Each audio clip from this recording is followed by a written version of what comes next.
This video contains news and analysis related to a recent terror attack in Kashmir. The content may include sensitive visuals and discussions that could be distressing to some viewers. Viewer discretion is advised. We strongly condemn all forms of violence and terrorism. The purpose of the content is solely to inform and create awareness based on verified reports. MDH chana masala এখন ছোলা হোক বা বরবটি দানা, সাদা চানা হোক বা কালো, সব রান্নাই হবে অসাধারণ।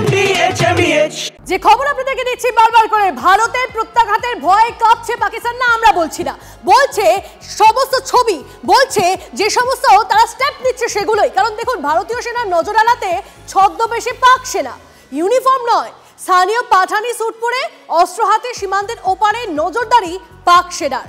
পোশাকের ভিতরে অস্ত্র লুকিয়ে রেখে নিয়ন্ত্রণ রেখায় নজরদারি পাক সেনার। সেই ছবি আমাদের কাছে আসছে। ভারতের প্রত্যাঘাতের ভয়ে কাঁপছে পাকিস্তান। হাতে বন্দুক থাকলেও ইউনিফর্ম কোথায়? ইউনিফর্ম নেই। দেখুন ছবিটা, দেখুন ভারতীয় সেনার নজর এড়াতে ছদ্মবেশে পাক সেনা, ইউনিফর্ম নয়, স্থানীয় পাঠানি স্যুট পরে অস্ত্র হাতে সীমান্তের ওপারে নজরদারি পাক সেনার। কর্নেল দীপ্তাংশু চৌধুরী আমাদের সঙ্গে রয়েছেন। কর্নেল, যে ছবি এসেছে সেখানে দেখা যাচ্ছে যে ভারতীয় সেনার নজর এড়াতে রীতিমতো ছদ্মবেশে পাক সেনা। না মানে এই পন্থা তারা কেন নিচ্ছে? দেখুন, এটা যুদ্ধের যখন শুরু হয় এই অ্যাক্টিভিটি গুলো লাইন অফ কন্ট্রোলে অথবা ইন্টারন্যাশনাল বর্ডারে খুব কাছাকাছি এগুলো হতে থাকে। পাকিস্তানে যে এসএসজি আছে, স্পেশাল সার্ভিসেস গ্রুপ, যেটা আমাদের প্যারা কমান্ডো অথবা স্পেশাল ফোর্সেস বলা হয়, এই বর্ডার আউটপোস্ট গুলো বিওপি থেকে এরা এলওসি থেকে আসবে এবং নানা রকম এই ছোটখাটো ঘটনা, ব্লাস্ট, লো ইন্টেন্সিটি ব্লাস্ট এগুলো করবে। এটাই ধারণ, এটাই এরকম ভাবেই করে। আর পাকিস্তান আমরা জানি যে 1989 থেকে আজ অব্দি to bleed India by 1000 cuts, এই যেটা জিয়ার ডক্টরিং, সেটা ওরা অবলম্বন করে। সেটাতে লো কস্ট হাই ইম্প্যাক্ট, মানে পাঁচটাই, যেটা আমরা পেহেলগাঁও দেখলাম অথবা আগেও দেখেছি, 5 জন 6 জনকে পাঠায় এবং একটা হাই ইম্প্যাক্ট করে, যেটা ওরা ওয়ার্ল্ড অ্যাটেনশনটাকে ড্র করার চেষ্টা করে এবং ইকোনমিতে ডাইরেক্টলি ওরা আঘাত করে। যেমন আজকে কাশ্মীরে কোনো টুরিস্ট আর সাহস করে যেতে পারবে না। আমাদের অমরনাথ যাত্রা শুরু হচ্ছে, সেখানে আমাদের এটা হিন্দুদের প্রধান সময়, এই সময় অমরনাথ যাত্রা, এই সময়গুলো ওরা বেছে নেয় এই অ্যাটাক গুলো করার সময়।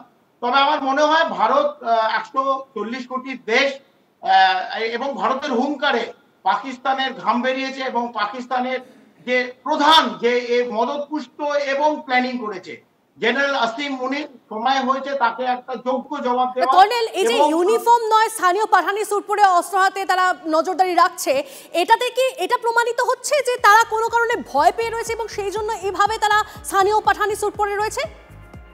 দেখুন, ওরা ভয় পেলো কি, ওরা পালিয়ে গেল, ওরা পিঠ দেখালো, তো আমরা 65তেও দেখেছি, 71ও দেখেছি, 99তেও দেখেছি কারগিলের সময়।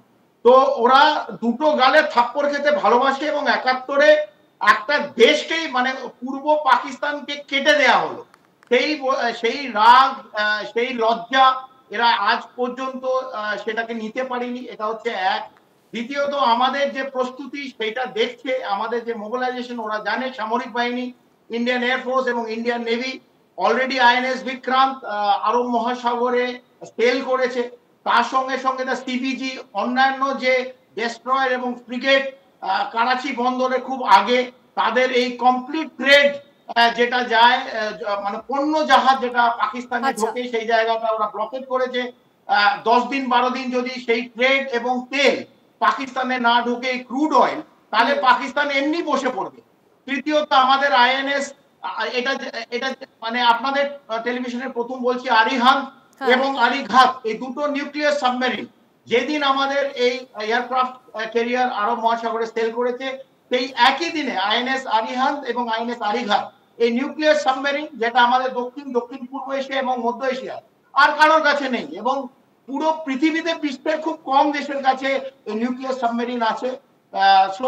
এই নিউক্লিয়ার সাবমেরিন কোথায় থাকবে? আরব মহাসাগরে অথবা বঙ্গোপসাগরে অথবা কোথায়? আপনার বক্তব্য স্পষ্ট কর্নেল। অর্থাৎ বোঝাই যাচ্ছে যে আমাদের যে প্রস্তুতি রয়েছে সেটা হয়তো কোথাও একটা গা বাঁচানোর চেষ্টাও করছে পাকিস্তান, সেটাও হয়তো এই স্টেপগুলো তারা যে নিচ্ছে সেটাতে হয়তো স্পষ্ট হয়ে যাচ্ছে। অনেক ধন্যবাদ আমাদের সঙ্গে কথা বলার জন্য। আমাদের সঙ্গে নিউজ রুম থেকে আমাদের আউটপুট এডিটর সৈকত বসু আমাদের সঙ্গে রয়েছেন। সৈকতদা, এই যে ভারতের প্রত্যাঘাতের ভয়ে কাঁপছে পাকিস্তান, সেটাই কি তারা যে এই যে ভারতীয় সেনা নজর এড়াতে ছদ্মবেশে পাক সেনা মানে ইউনিফর্ম নয় স্থানীয় পাঠানি স্যুট পরে আমরা দেখতে পাচ্ছি যে তাদেরকে ঘুরে বেড়াতে নজরদারি রাখতে, সেটাই কি প্রমাণিত হয়ে যাচ্ছে যে তারা কোথাও ভয় পাচ্ছে? হ্যাঁ, ভয় পাচ্ছে এটা তো বলা চলেই। তবে ঐতিহাসিকভাবে ভারতের সেনাবাহিনী সম্পর্কে পাকিস্তানের একটা অবসেশন আছে। আচ্ছা, পাকিস্তান ভারতের সেনাবাহিনীর বারবার মহড়া নিয়েছে। স্বাধীনতার ঠিক পরে 1948 সালে মহড়া নিয়েছে, তারপরে 1965 সালে একটা যুদ্ধ হয়েছে, 1971 সালে একটা যুদ্ধ হয়েছে যেটা বাংলাদেশের মুক্তিযুদ্ধ, তারপর শেষতম 1999 সালে কার্গিল যুদ্ধ। প্রত্যেকবারই পাকিস্তান আর্মি পর্যুদস্ত হয়েছে এবং যতবার পর্যুদস্ত হয়েছে পাকিস্তান আর্মি ততবারই তাদের অবসেশন আরও বেড়েছে। ভারতকে কি করে কবজা করা যায়, ভারতের কিভাবে নাকাল করা যায়, সেই প্রচলিত পথে না হলেও অপ্রচলিত যুদ্ধ, যাকে অ্যাসিমেট্রিক ওয়ারফেয়ার বলে, সেই অ্যাসিমেট্রিক ওয়ারফেয়ারের পথে পাকিস্তান ভারতকে নাজেহাল করতে চায়। এবং তারই একটা অংশ হচ্ছে এইভাবে সাদা পোশাকে, সাধারণ নাগরিকের পোশাকে পাক সেনাদের একটা অংশকে ভারতে পাঠিয়ে দেওয়া। এবং সেটা আমরা কার্গিলে, অতীতে 99-এর কার্গিলের যুদ্ধের সময় দেখেছিলাম। এই যে সামরিক বাহিনীর যে উর্দি রয়েছে, তাই না সৈকতদা, যে এর আগে এরকম ধরনের ঘটনা তারা ঘটিয়েছে যে সাদা পোশাকে তারা আসছে, সাদা পোশাকে তারা নজরদারি রাখছে, এই জিনিসটা। হ্যাঁ, এবং এই যে সামরিক বাহিনীর উর্দি, তার যে একটা মূল্য আছে, এই মূর্তি যে কেউ শরীরে পড়তে পারে না, সেই উর্দির একটা মূল্য আছে। কিন্তু পাকিস্তান সেনাবাহিনীর কাছে এই উর্দি মূল্যহীন। তারা যে কোনো সেনাকে এই উর্দি না সরিয়ে, শরীর থেকে সরিয়ে সাধারণ পোশাকে ইনসার্জেন্সি করার জন্য, নাশকতামূলক কাজকর্ম করবার জন্যে সীমান্তের এপারে পাঠিয়ে দিচ্ছে একজন সাধারণ টেররিস্টের মতো। এটা মাথায় রাখতে হবে যে একজন সেনার ভূমিকা আর একজন উগ্রপন্থীর ভূমিকা, একজন জঙ্গির ভূমিকা সম্পূর্ণ আলাদা। কিন্তু পাকিস্তান এই দুটোর যে ফারাক, সেই যে বিভেদ, সেইটাকে একেবারে ব্লার করে দিয়েছে। বোঝা যাচ্ছে, বোঝা যাচ্ছে। অনেক ধন্যবাদ সৈকতদা। বাহ, এবার হয়েছে স্বাদ। হ্যাঁ, অপূর্ব স্বাদ।